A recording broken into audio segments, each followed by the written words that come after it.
Ashamaa akkam jirtu kabajamtoota koo ergaan koo har'aa abbaan manaa gaarii haati manaasaa yeroo garaatti baattu wantoota gochuu qaban keessaa muraasadha. Abbaan manaa fi haati manaa gaa'ila keessatti itti gaafatamummaa isaan qaban tokko ta'uu qaba. Haati manaa kee ulfaa'uu ishee yeroo sitti himtu gammachuu guddaan akkasitti dhagahame itti himuu qabdaan gadduu hin qabdu. Tarii ittiin qophoofne ta'a. Yookaan immoo karooraan alatti ta'uu ni mala. Haa ta'uuti malee ijoolleen kennaa waaqayyoodha. Karoora isaa malee namni dhalatu hin jiru. Obsa gaarii yookiin obsa gahaa qabaachuutu sirra jiraataa danda'aa ta'uu qabdaa. Dhaggeeffataa gaarii ta'uufii qabdaa. Haati manaa kee yeroo garaatti baattu amalli ishee ni jijjiirama. Keessumaa ji'oota muraasaaf jalqabaadhaaf amaloota isheen kana dura qabdu hin qabne irratti arguu dandeessa. Fakkeenyaaf dheekkamuu dandeessi, gadduu, yeroo tokko immoo ba'uus dandeessi. Yeroo muraasaaf kana keessa hubannoodhaan darbuutu sirra jiraata. Yeroo isheen dheekkamtu amala qabaadhu kun kan dhufu hormoonii qaama ishee yeroo jijjiiramu malee amalli ishee jijjiirameetu miti. Kun yeroo muraasaafidha. Kana sirriitti hubadhu keessa darbuudhaaf immoo of qopheessi. Seera uumamaa ta'eetu isheen garaatti baatti malee mucaan gaafa inni dhalaturraa kaasee lamaan keessaniif iyyuu qixxeedha.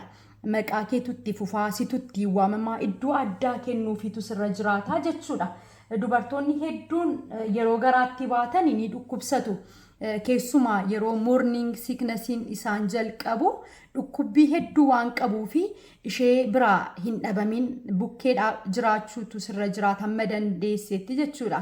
Gargaarsa kee hedduu feeti waan ta'eef bishaan kennuufiidhaanii bakka boqottu qopheessuudhaanii yoo baay'ee ishee deebisiisa ta'e immoo shaayii zinjibilaa wantoota adda addaa gochuudhaanii waliin jiraachuu kee agarsiisutu sirra jiraataa jechuudha.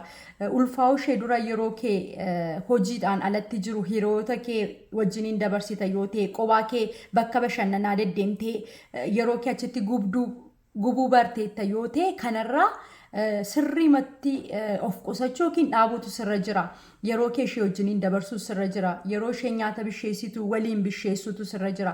Waan ishee nyaachuu qabdu, uffachuu qabdu, wanta dubartii garaatti baattuuf barbaachisu hubannaa gahaa qabaachuu fi dubbisuu namoota kana dura ekspiriyaansi qabanii gaafachuudhaani baruutu sirra jiraata jechuudha.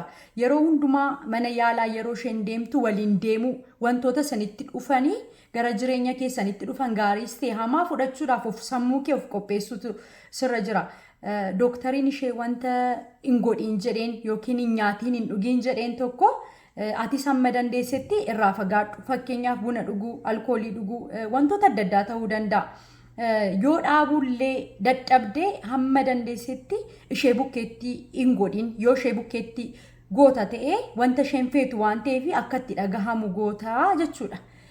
Yeroo isheen garaatti baattu ati sammuutti baadhu. Akka ofii kee garaatti baatteetti yaadadhu yookiin of ilaali jiraadhu. Abbaan manaa sirriin haadha manaasaa garaatti baattu wajjin yeroo isaa dabarsa. Deemsa miillaa gaggabaabduu ishee wajjiniin deemuu jaalala addaatti agarsiisu. Fakkeenyaaf yeroo baay'ee dhungachuudhaanii harka kee garaa ishee irra kaa'uudhaanii yeroo isheen hirriba dhabdu galgala yeroo garaatti baatan hirribni baay'ee namatti hin tolu. Ati callisee rafta taanaanii dhibaa'ummaadha. Takka takkaallee kaatee inoo ishee haasofsiisuudhaan maal jechuudhaani akka isheetti hin dhagahamne gochuun hedduu barbaachisaadha. Yeroo ulfooftu namummaa yookiin qaamni ishee ni jijjiirama. Ati garuu akkuma durii kee yeroo garaatti isheen garaatti toon baatiin dura wanta gootu akka baay'ee bareeddutti himuudhaanii yeroo ishee haasoftu gurra laachuufiidhaanii ija ishee keessa ilaaluudhaanii ijji kee ammayyuu isheen akka jiru hubachiisuu sirra jiraata. Suuraa adda addaa ishee kaasuudhaanii siif bakka wanta addaa akka ta'e hubachiisuu sirra jiraata jechuudha. Ija kee ijaan si agarsiisuuf jecha abbaasii gochuudhaaf waan haaraa gara jireenya keessan keessatti dabaluudhaaf jecha waan hedduu ishee dhabuu dandeessi. Kanaaf ati immoo jajjabeessuutu sirra jira. Qaamni ishee haalli isheen keessa jirtu akkatti hin dhagahamnee fi yeroo addaa ta'e akkatti ishee dhagaamu akka isheen sirriitti ofitti gammadduu fi haadha ta'uudhaaf akka deemtu jireenya keessatti waan haaraan dhufuudhaaf akka deemu sirrimatti itti muutu sirra jira. Saayikooloojikaalii sammuu ishee irratti sirriitti hojjechuutu sirra jira, gammachiisuutu sirra jira jechuudha. Karoorfadhaa akkatti mucaa keessan gara fuulduraatti guddistan taa'aatii mari'adhaa. Maqaa baasurraa jalqabee lamaan keessaniyyuu gahee keessan bahuutu sirra jiraata. Yeroo mucaan dhalatus guddisa isaa ishee qofa irratti hin gatiin atis akka abbaatti wanta sirraa eegamu gochuun gahee kee bahuutu sirra jiraata. Carraasiif laatameetti immoo fayyadami. Kun carraa guddaadha. Namni hundumtuu abbaan ta'u. Kennaa Rabbii siif laateetti sirriitti gammadi, galateeffadhus. Abbaa gaarii ta'ii, abbaa manaa gaarii ta'ii jireenya kee keessatti gammaddee akka jiraattuu fi akka abbaatti akka abbaa manaatti wanta sirraa eegamu hundumaa gochuurraaf hin qusatiin. Rabbi immoo si gargaaru. Kun ergaa koo har'aadha. Kaayyoon keenya immoo qajeelummaa sammuu namaa sooruudha. Akka irraa barattanii waama xiqqoo akkasin irraa hubattan nan hubadha.